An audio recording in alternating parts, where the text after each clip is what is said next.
Olá, nós vamos conversar um pouquinho com vocês sobre o nosso artigo, que traz as 17 habilidades que nós julgamos essenciais de se trabalhar em cursos de ciência da computação, desde o início da graduação em computação.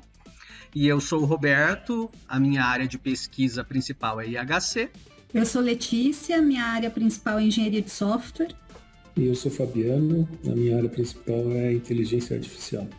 E aqui nessa conversa com vocês, nós vamos trazer especialmente a razão, os motivos do porquê que nós identificamos essas habilidades, porquê que nós propusemos uma disciplina para exercitar essas habilidades logo no primeiro semestre e o que nós temos percebido com isso. Que com isso, a nossa proposta é tanto oferecer para as nossas alunas e alunos uma visão mais abrangente sobre o que é a computação e também sobre o curso que eles escolheram, né? O curso de Ciência da Computação no Departamento de Informática da Universidade Federal do Paraná. A estrutura que eles têm, as possibilidades de atuação na carreira, de modo que desde o início do curso a pessoa esteja situada, né? E esse é o curso que eu escolhi, essas habilidades que eu vou desenvolver, essas minhas possibilidades de atuação.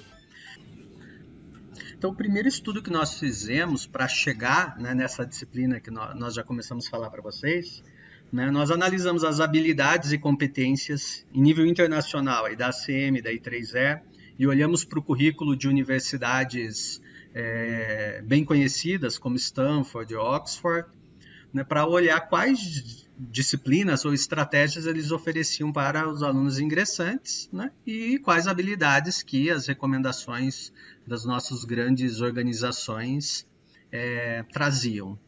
No cenário nacional, nós consultamos as recomendações da SBC, né, do MEC, e também nós analisamos disciplinas introdutórias oferecidas em mais de 10 universidades de todas as regiões do país, né, para ver como que eram essas disciplinas, quais assuntos eles trabalhavam, qual o método didático empregado. O passo seguinte foi pensar em como uma disciplina poderia promovê-la, né? Ou melhor, como nós poderíamos promover o exercício dessas habilidades com uma disciplina oferecida no início do curso. Algumas dessas habilidades, como algoritmo, reconhecimento de padrões, decomposição, nós conseguimos trabalhar com exercícios, né, com atividades, com conteúdo mesmo, né, da disciplina. Agora, tem várias outras habilidades que elas são mais relacionadas às chamadas soft skills, que elas dependem muito do método didático empregado. Nossa disciplina resultou em 3 eixos. O primeiro eixo, que nós chamamos de Introdução à Ciência da Computação, que visa situar a pessoa na área da computação, no curso aqui da computação na Federal do Paraná. O segundo eixo, que é relacionado ao pensamento computacional, com o objetivo de exercitar habilidades básicas do pensamento computacional independente de linguagem de programação, né, para dar conta dessa diversidade do nosso público discente. E o nosso eixo 3, que é pensamento sistêmico e socialmente consciente, que é para que a pessoa consiga ter uma visão mais ampla da área da computação, da sua aplicabilidade e também da responsabilidade profissional na atuação. Uma vez que nós trabalhamos em cima das habilidades e nós chegamos na proposta de uma disciplina, no artigo vocês encontram lá a ementa completa, informações de como ela foi trabalhada no nosso formato remoto. Nós aplicamos ela desde 2019 e em 2020, por causa da pandemia, nós convertemos a disciplina num formato totalmente remoto. Então, essa aplicação da disciplina que nós relatamos no artigo, né, ela é uma disciplina de 60 horas, onde nós conduzimos 16 horas de aula síncrona durante 6 semanas, né, em diferentes encontros. Em média, um encontro por semana para discussão, apresentação com os alunos. As habilidades todas, o curso foi dividido em 3 eixos, né? Então, blocos. O primeiro bloco deles tratou de introdução à ciência da computação, onde a gente trabalhou as diversas áreas da computação. Então, os temas foram selecionados aí previamente, distribuídos entre os alunos, e e basicamente eles trabalharam com leituras de materiais e coleta de material na internet, de livros, discussões, para a construção de um texto de referência sobre aquela área da computação dentro do Wiki. Né? A gente usou a ferramenta do Moodle para isso. E a partir desse conteúdo que eles geraram para cada um das disciplinas, subdisciplinas dentro da computação, eles também desenvolveram questões que alimentaram daí esses jogos aí que foram aplicados, né? Na parte do bloco 2, focado em desenvolver ou exercitar as habilidades relacionadas à resolução de problemas, ao pensamento computacional, nós utilizamos uma abordagem orientada a desafios. Nós trabalhamos 4 desafios que exercitam diferentes problemas, né, desde problemas básicos de lógica até problemas de ordenação e problemas de otimização. As pessoas precisavam entender o problema e propor uma solução para eles, inicialmente na forma de instruções, na linguagem natural, e posteriormente na forma de fluxograma. Então, nós não exigíamos domínio de linguagem de programação. Seguindo trabalhar isso na forma de fluxograma, permitia também que nós conduzíssemos revisões por pares, onde cada pessoa podia analisar, executar e oferecer sugestões de melhoria para a solução de outras pessoas. Também era possível verificar questões de legibilidade, né, de precisão, de fluxo, né, se as instruções estavam encadeadas, apresentadas de uma forma coerente, e também se a solução proposta resolvia o problema que ela deveria resolver. Com base nos resultados dessa análise das soluções, havia um momento em que as pessoas deveriam fazer a melhoria dessas soluções propostas.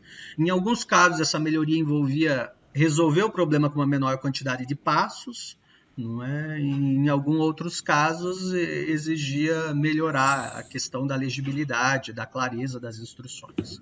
Eu gostei muito da revisão por pares, porque provoca até a habilidade de leitura de um texto ou de um fluxograma estruturado, né, pelo outro colega, por um outro colega.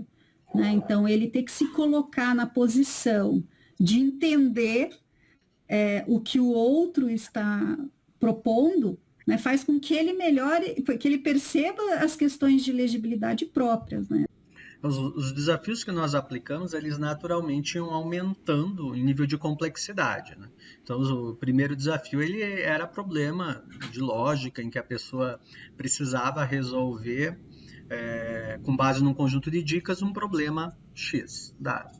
Né? E numa outra parte ela precisava, né, identificar por meio de dicas e de instruções quais eram os laboratórios do departamento, os professores que trabalham naqueles laboratórios. Então os desafios eram situados também na realidade do nosso departamento de informática. Nos próximos desafios já havia habilidades mais elaboradas, como de criptografia, de ordenação e de otimização. Então nós conseguimos notar essa melhoria ou essa evolução na capacidade de organizar as ideias, né, de como os alunos e as alunas registravam os passos da solução. É possível identificar o entendimento ou a falta de entendimento, né, com o encadeamento das instruções, com a condição de parada, quando, né, seu algoritmo precisa chegar ao final da solução. E principalmente a questão de abstração, né? Porque quando a pessoa especifica ou quando ela está escrevendo uma instrução, ela pode escrever isso de vários níveis de abstração. Né? Então, aquela coisa de você pegar uma unidade de dado ou processar, ou ela simplesmente escrever que você tem que processar o conjunto inteiro de dados. Não é? Então, essa evolução do pensamento estruturado se torna bem clara. Nesse eixo, nós trabalhamos o Objetivo de Desenvolvimento Sustentável número 5 da ONU, que é igualdade de gênero, onde esse tema foi levado para os grupos, foi levado para os alunos, e onde eles faziam um processo de pesquisa para entender o que representava esse objetivo, né? Para depois entrar num processo de design thinking. Então, dessa forma, nós conseguíamos fazer com que eles se preocupassem com um problema real, de importância na nossa sociedade. Também precisavam exercitar a capacidade de entender problema e que solução que eles poderiam desenvolver para ajudar a resolver esse problema. E, além disso, de conhecer ou de tentar antecipar de uma forma contextualizada o que eles iam precisar aprender nas diferentes áreas da computação para tirar do papel aquela solução que eles estavam idealizando. Não é? Então, esse bloco 3 ele conseguia amarrar os outros dois, promovendo também o trabalho em equipe, a visão crítica, né, essa preocupação e a responsabilidade profissional. Cada bloco, cada atividade da disciplina tinha uma forma de avaliação dedicada a ela, né, elaborada própria para ela. Então, nós tivemos diferentes estratégias de avaliação em cada bloco.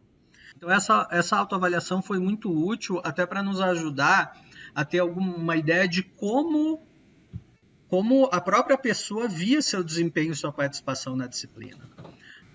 Então, além dessas atividades de avaliação, ao final da disciplina, nós aplicamos um questionário de avaliação para que nossas alunas e alunos nos dessem um feedback sobre a disciplina. Isso envolvendo tanto a percepção delas sobre as habilidades que nós queríamos exercitar, se elas acharam que exercitaram aquelas habilidades, quanto também para obter, né, feedback com relação à estratégia didática aplicada e tudo mais. Então, obrigado pelo interesse na nossa pesquisa. Obrigado, gente. Obrigada.